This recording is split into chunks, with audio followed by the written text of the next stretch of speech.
नमस्कार दोस्तों, आप सबका स्वागत है। क्लास 10 सामाजिक विज्ञान का इम्पोर्टेंट ऑब्जेक्टिव प्रश्न। यह सभी प्रश्न बिहार बोर्ड मैट्रिक फाइनल परीक्षा सामाजिक विज्ञान में सबसे ज्यादा बार क्वेश्चन पूछे गए हैं। अगर आप बिहार बोर्ड मैट्रिक परीक्षा 2025 में देने जा रहे हैं तो इस वीडियो को अंत तक जरूर देखें। देखिए, पहला प्रश्न देखिए 2014 में पूछा गया, 17 में पूछा गया, फिर 18, फिर 19, फिर 21, फिर 22, इसी तरह से यानी कि सबसे ज्यादा बार जो सामाजिक विज्ञान में ऑब्जेक्टिव पूछे गए हैं वही सब प्रश्न को लेकर के आए हैं। तो आप इस वीडियो को अंत तक जरूर देखें। तो देखिए, प्रश्न है, इनमें किसको प्राथमिक क्षेत्र भी कहा जाता है? इनमें किसको प्राथमिक क्षेत्र भी कहा जाता है? तो ऑप्शन ए सेवा क्षेत्र, ऑप्शन बी कृषि क्षेत्र, ऑप्शन सी औद्योगिक क्षेत्र, ऑप्शन डी इनमें से कोई नहीं। तो देखिए, प्राथमिक क्षेत्र कहा जाता है कृषि को, ऑप्शन नंबर बी सही है। और कृषि के अंतर्गत आता है पशुपालन, मत्स्य पालन। अगर ये दोनों भी रहे तो समझिए कृषि क्षेत्र के ही है। और सेवा क्षेत्र जो है ये आपका आ गया सरकारी बस, रेलगाड़ी, हॉस्पिटल, स्कूल, कॉलेज, ये सभी सेवा क्षेत्र के अंतर्गत आता है। और औद्योगिक क्षेत्र के अंतर्गत आता है आपका कारखाना, फैक्ट्री। तो अगला प्रश्न देखिए, अगला प्रश्न कह रहा है कि यह भी देखिए 2014, 17, 18, 19 में यानी कि सबसे ज्यादा बार जो ऑब्जेक्टिव प्रश्न सामाजिक विज्ञान में पूछे गए हैं वही प्रश्न को लेकर के आए हैं। तो प्रश्न है, इनमें कौन से देश में मिश्रित अर्थव्यवस्था है? इनमें कौन से देश में मिश्रित अर्थव्यवस्था है? Option A America, option B रूस, option C Bharat, option D इनमें से कोई नहीं। तो मिश्रित अर्थव्यवस्था है भारत देश में, ऑप्शन नंबर सी सही है।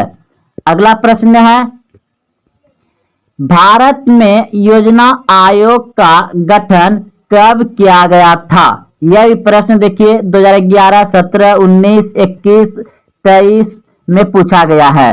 तो प्रश्न था, भारत में योजना आयोग का गठन कब किया गया था? तो 15 मार्च 1950 को, ऑप्शन नंबर ए सही है, 15 मार्च 1950 को किया गया था। अगला प्रश्न देखिए, प्रश्न है, जिस देश का राष्ट्रीय आय अधिक होता है वह देश कहलाता है। जिस देश का राष्ट्रीय आय अधिक होता है वह देश कहलाता है विकसित, ऑप्शन नंबर बी सही है। अगला प्रश्न है, इनमें से किसे पिछड़ा राज्य कहा जाता है? इनमें से किसे पिछड़ा राज्य कहा जाता है? तो ऑप्शन सी बिल्कुल सही है, बिहार राज्य को पिछड़ा राज्य कहा जाता है। यही प्रश्न देखिए 15, 18, 20, 21 में पूछा गया है। तो सबसे पिछड़ा राज्य बिहार राज्य। अगला प्रश्न देखिए, शेयर बाजार की नियामक संस्था है तो सेबी, ऑप्शन नंबर बी सही है। अगला प्रश्न है, भारत में किस राज्य की प्रति व्यक्ति आय सबसे कम है? तो जो पिछड़ा राज्य रहेगा उसी का सबसे कम रहेगा, यानी ऑप्शन नंबर बी सही है, बिहार राज्य की प्रति व्यक्ति का आय सबसे कम है। अगला प्रश्न देखिए, प्रश्न है, भारत में नीति आयोग की स्थापना हुई। भारत में नीति आयोग की स्थापना हुई तो जनवरी 2015 में, ऑप्शन नंबर सी सही है। यह योजना आयोग को भांग कर उसी जगह बनाया गया है नीति आयोग। नीति आयोग की स्थापना कब हुआ है? जनवरी 2015 में, ऑप्शन नंबर सी सही है। अगला प्रश्न देखिए, प्रश्न है, मिश्रित अर्थव्यवस्था का राष्ट्र है। मिश्रित अर्थव्यवस्था का राष्ट्र है यानी किस देश में मिश्रित अर्थव्यवस्था है? ये क्वेश्चन बनाने, लिखने, पूछने का इस तरह से फ्रेम किया गया है, मॉडल बनाया गया है। तो ऑप्शन नंबर ए बिल्कुल सही है। मिश्रित राष्ट्र मतलब देशी होता है, तो मिश्रित अर्थव्यवस्था का राष्ट्र यानी देश है भारत। ऑप्शन नंबर ए सही है। अगला प्रश्न देखिए, योजना आयोग के सदस्यों की संख्या होती है। योजना आयोग के सदस्यों की संख्या होती है 8। ऑप्शन नंबर बी सही है, 8। अगला प्रश्न देखिए, बिहार में जीवन यापन का मुख्य साधन है। बिहार में जीवन यापन का मुख्य साधन है तो कृषि, यानी बिहार में आदमी जो ज्यादा अपना जीवन लाइफ जीते हैं तो किससे जीते हैं, किससे, तो कृषि से। बिहार में सबसे ज्यादा कृषि ही पर ही आदमी अपना घर गृहस्थी चलाता है, तो ऑप्शन नंबर ए सही है। अगला प्रश्न देखिए, देश में सब्जी के उत्पादन में बिहार का स्थान है। देश में सब्जी के उत्पादन में बिहार का स्थान है दूसरा। ऑप्शन नंबर बी सही है, दूसरा। अगला प्रश्न है, भारत के पड़ोसी देश में किस देश का प्रति व्यक्ति आय सबसे अधिक है। भारत के जो पड़ोसी देश में किस देश का प्रति व्यक्ति आय सबसे अधिक है, तो ऑप्शन नंबर सी बिल्कुल सही है, श्रीलंका। श्रीलंका दिया गया है। अगला प्रश्न देखिए, इनमें से कौन योजना आयोग के पदन अध्यक्ष होते हैं, तो प्रधानमंत्री। योजना आयोग का मतलब जो अध्यक्ष होता है वो कौन होता है, प्रधानमंत्री। ऑप्शन नंबर ए सही है। अगला प्रश्न देखिए, भारत की आर्थिक व्यवस्था है। भारत की आर्थिक व्यवस्था है तो आप सभी जान रहे हैं कि मिश्रित है। ऑप्शन नंबर सी सही है। भारत की आर्थिक व्यवस्था कैसा है, मिश्रित। ऑप्शन नंबर सी सही है। अगला प्रश्न है, इनमें से कौन से देश में समाजवादी अर्थव्यवस्था है। इनमें से कौन से देश में समाजवादी अर्थव्यवस्था है, तो ऑप्शन नंबर बी बिल्कुल सही है, रूस में समाजवादी अर्थव्यवस्था है। रूस में समाजवादी अर्थव्यवस्था है। ऑप्शन नंबर बी सही है।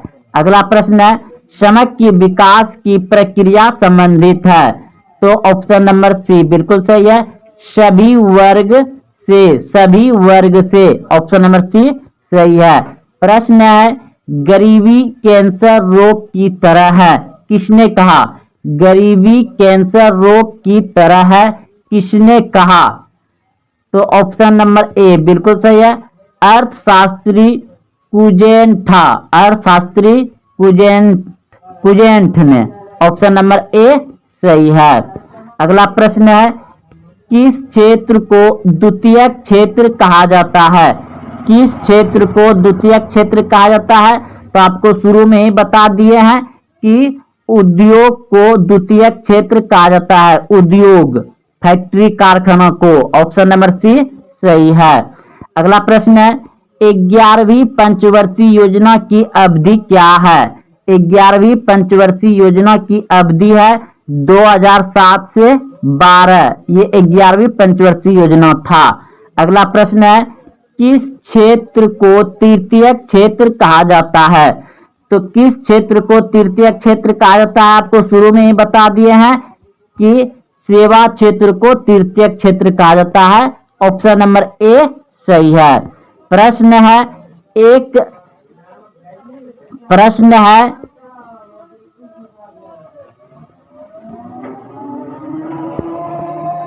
एक अर्थव्यवस्था का सृजन होता है।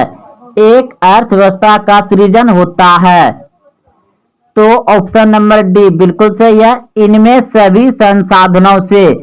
एक अर्थव्यवस्था का सृजन होता है इनमें सभी संसाधनों से, प्राकृतिक संसाधनों से, भौतिक संसाधनों से, मानवीय संसाधनों से।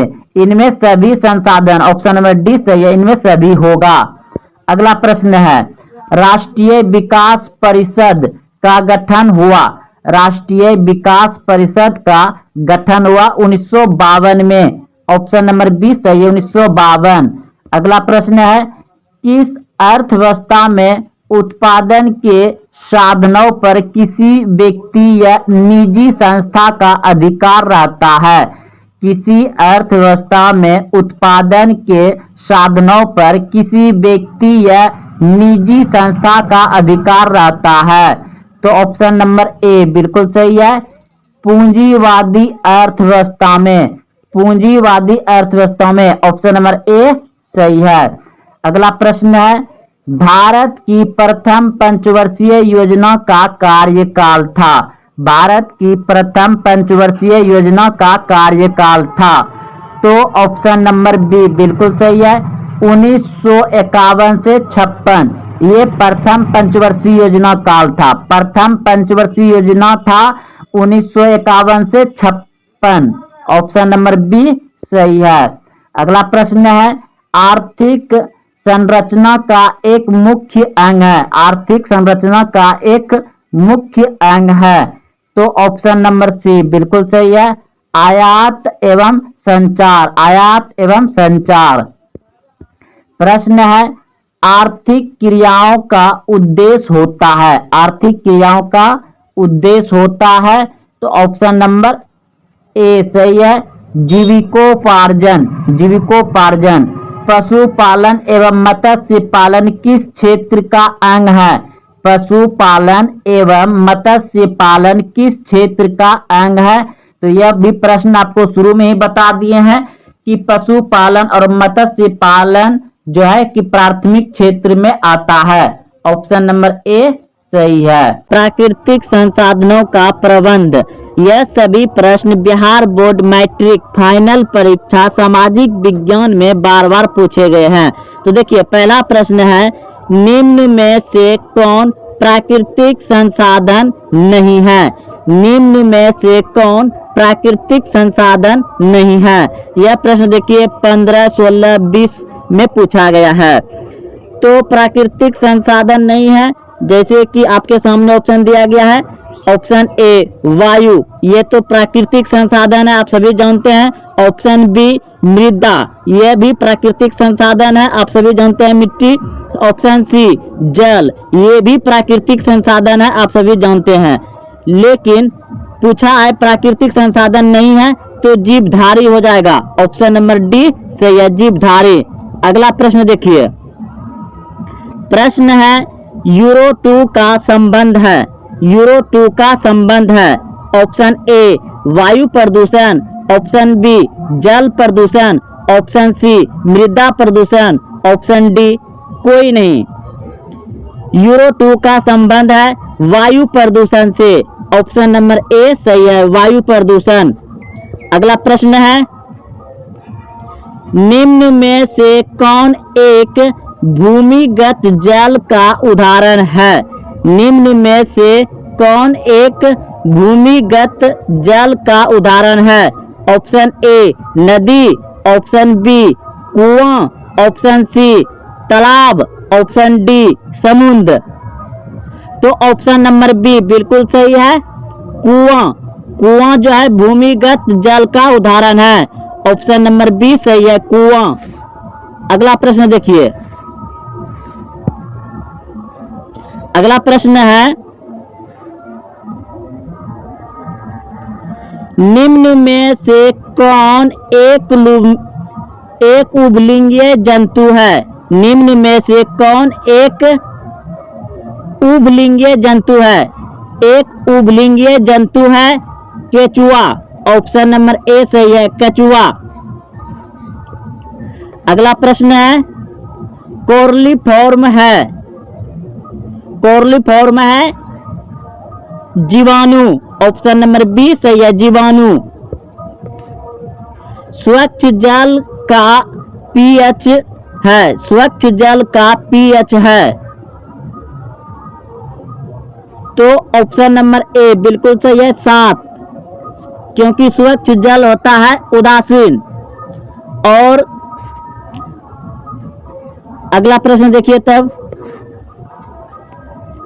पर्यावरण दिवस किस दिन मनाया जाता है? पर्यावरण दिवस किस दिन मनाया जाता है? पर्यावरण दिवस किस दिन मनाया जाता है? 5 जून को, बहुत अच्छा प्रश्न है, आप भी अच्छे सोचे थे। 5 जून को, बहुत ही आसान प्रश्न है ये और हर साल पूछ दिया जाता है। अगला प्रश्न देखिए,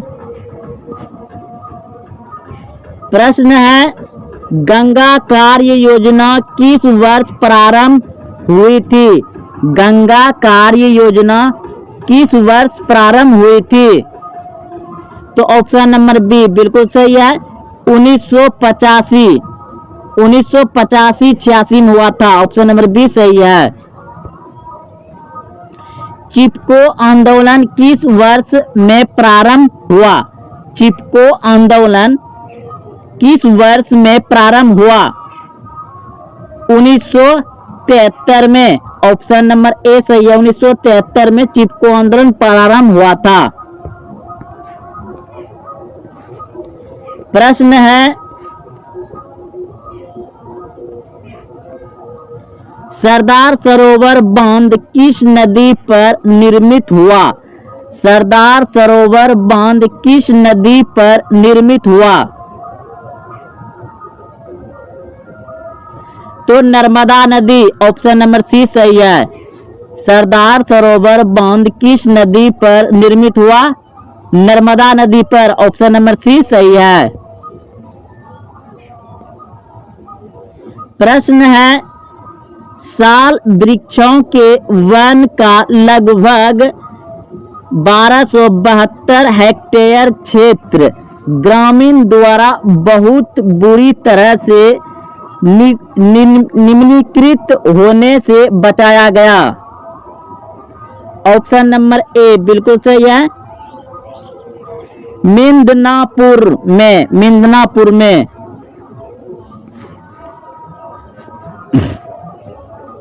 अगला प्रश्न है वनों के संरक्षण के लिए निम्न में से किन प्रक्रियाओं को नियंत्रित करने की आवश्यकता है? वनों के संरक्षण के लिए निम्न में से किन प्रक्रियाओं को नियंत्रित करने की आवश्यकता है? तो ऑप्शन नंबर डी बिल्कुल सही है, ये सभी, यानी पेड़ों की अंधाधुंध कटाई को रोकना चाहिए, अतिक्रमण, खनन, ये सभी। ऑप्शन नंबर डी सही है। वे पदार्थ जो जैविक प्रक्रम द्वारा अपघटित हो जाते हैं कहलाता है। वे पदार्थ जो जैविक प्रक्रम द्वारा अपघटित हो जाते हैं कहलाता है जैव नवीनीकरण। ऑप्शन नंबर ए सही है, जैव नवीकरणीय कहलाता है। ऑप्शन नंबर ए सही है।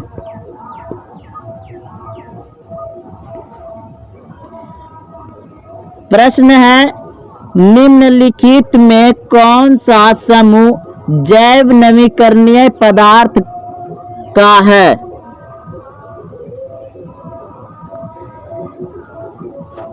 निम्न में से कौन सा समूह जैव नवीकरणीय पदार्थ का है? ऑप्शन नंबर सी बिल्कुल सही है, फलों के छिलके, गोबर, पेपर। ऑप्शन नंबर सी सही है। अगला प्रश्न देखिए, सभी हरे पौधे होते हैं, सभी हरे पौधे होते हैं स्वपोषी, सभी हरे पौधे होते हैं स्वपोषी। ऑप्शन नंबर ए सही है। कौन सी गैस ओजोन परत में छेद के लिए उत्तरदायी है? कौन सी गैस ओजोन परत में छेद के लिए उत्तरदायी है? तो ओजोन परत को हानि यानी छेद कौन करता है? क्लोरोफ्लोरोकार्बन। ऑप्शन नंबर सी सही है, यानी CFC, क्लोरोफ्लोरोकार्बन जो है ओजोन परत को हानि पहुंचाता है, छेद करता है। चिपको आंदोलन किससे संबंधित है? चिपको आंदोलन किससे संबंधित है? वन संरक्षण से। ऑप्शन नंबर ए सही है, वन संरक्षण। निम्नलिखित में किसके कारण अम्ल वर्षा होती है? निम्नलिखित में किसके कारण अम्ल वर्षा होती है? SO2 के कारण, SO2 के कारण। ऑप्शन नंबर बी सही है। पारिस्थितिकी तंत्र में ऊर्जा का स्रोत है। पारिस्थितिकी तंत्र में ऊर्जा का स्रोत है। ऑप्शन बी बिल्कुल सही है, सूर्य का प्रकाश, सूर्य का प्रकाश। निम्नलिखित में कौन पर्यावरण के अंतर्गत आते हैं? निम्नलिखित में कौन पर्यावरण के अंतर्गत आते हैं? ऑप्शन ए स्थलमंडल, ऑप्शन बी वायुमंडल, ऑप्शन सी जलमंडल, ऑप्शन डी इनमें सभी। तो पर्यावरण के अंतर्गत आते हैं इनमें सभी। ऑप्शन नंबर डी सही है, स्थलमंडल, वायुमंडल, जलमंडल। ऑप्शन नंबर डी सही है, इनमें सभी। एक वन पारिस्थितिक तंत्र में कितने दोषी स्तर होते हैं? तो 4। ऑप्शन नंबर डी सही है, 4। तो दोस्तों अगर आप देखते हुए यहाँ तक आए हैं तो वीडियो को लाइक करें, अपने दोस्तों में शेयर करें, और हाँ अभी तक चैनल को सब्सक्राइब नहीं किया तो चैनल को सब्सक्राइब करें। फिर मिलते हैं अगले वीडियो में। जय हिंद, जय भारत।